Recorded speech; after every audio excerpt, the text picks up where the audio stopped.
Certainly, what happens in Golden State with Klay Thompson? Yeah. Would he come for a discount?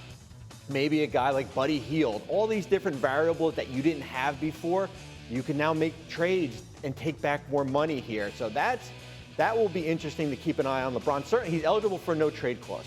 That's the one thing that he's also eligible for. Bobby, he's never had that in his career, right? No, he has. He had it in Cleveland. Oh, in Cleveland, yes, that's right. Okay. And it's Bradley Beal is the only player in the NBA right now who has that.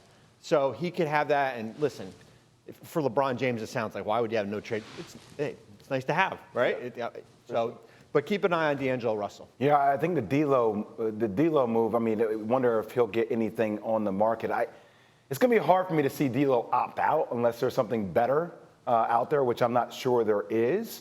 But obviously, for a guy like Klay Thompson, if you feel like Golden State's going after a guy like Paul George, and as Wendy said earlier, that Klay's kind of sitting on the runway.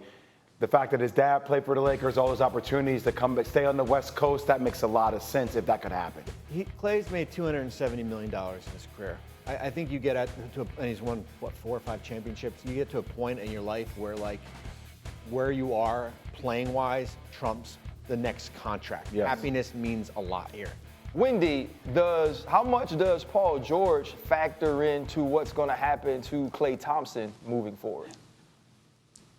He's the biggest domino that's going to affect a whole bunch of big names over the next 3 or 4 days. It's not just Klay Thompson. So he has until tomorrow, Saturday night, to opt into his contract for next year. Now, he has a set of choices here. He can opt in, and if he opts into that contract, Ryan, it's almost certainly to be traded. If he opted in, there would almost be certainly a trade already worked out for him to leave the Clippers.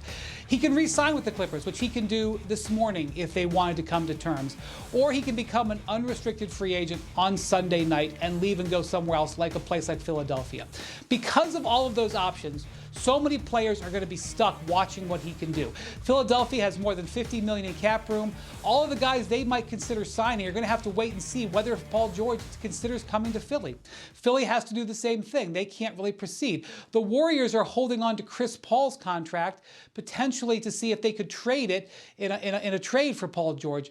Even James Harden, who's currently Paul George's teammate with the Clippers, he might have to sit there and wait and see what Paul George decides, whether he wants going to stay with the Clippers or not, because that might affect how the Clippers operate with James Harden. And there's a cascading series of effects even beyond that could go on for another 10 minutes. So really right now that the draft is over, this entire free agent market in one way or another is controlled by the way Paul George operates over the next 48 to 72 hours.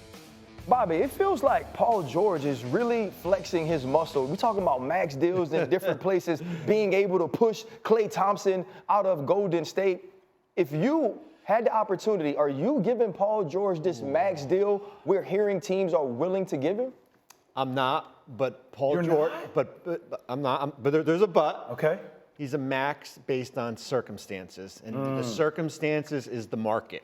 And what the market's telling you right now is that he will likely get a max in Philadelphia, and he should get a max from the Clippers.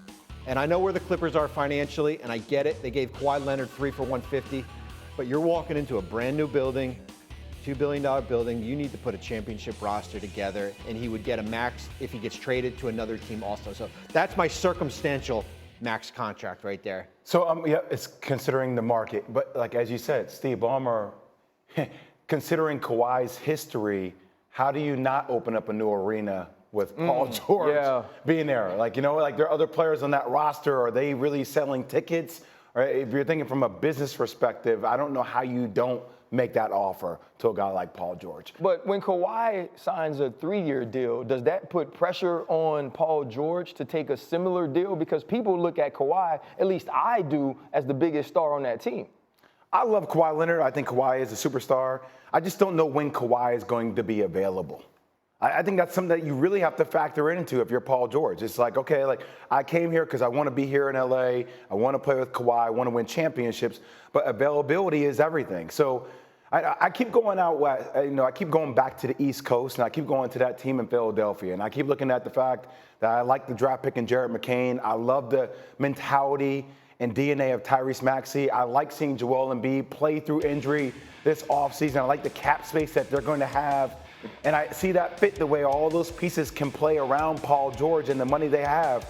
I don't know how you can't look at Philadelphia and say that gives me one of the best chances to win a world championship. I totally agree with you. And I think you can bring back Nick Batum, you can bring back Kelly Oubre, you can maybe bring back Kyle Lowry, you can bring back a lot of the pieces. You'll still have some money to go out and sign a free agent here, and that's the big domino. And if it's not Philadelphia, then where is it?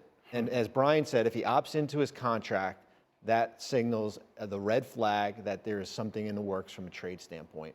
Wendy, what do you think is going to factor most in Paul George's decision of where he ends up playing this year? Well, I know it factored most into the decision when he came to LA, and that was that he wanted to be back home. And, that's the draw here. And that's essentially what the Clippers are banking on. The Clippers, because they're hardline negotiating, are banking on Kawhi Leonard, James Harden, and Paul George to think in the same alignment and wanting to be at home. That's how they ended up there in the first place. And so they're essentially, at least right now, because we're not at the moment of truth just yet, they're essentially calling Paul George's bluff that he would not want to go to a place like Philadelphia that's so far from home. But Golden State isn't that far from home. The challenge would be that if he did want to go to Golden State, there would have to be a trade worked out between the Clippers and Warriors, and they are competitors in the same division. So I would still, even if Paul George is not thrilled with the Clippers' offer, I would still think that without having inside information, that staying with the Clippers is still a pretty powerful option. Yeah, and that's the thing. If Paul George woke up this morning and says, I want to become a Golden State Warrior, the Clippers have to make it accommodate him as far as what they want to get back here. And if you're Golden State, how much are you willing to, is it Wiggins, Jonathan Kuminga?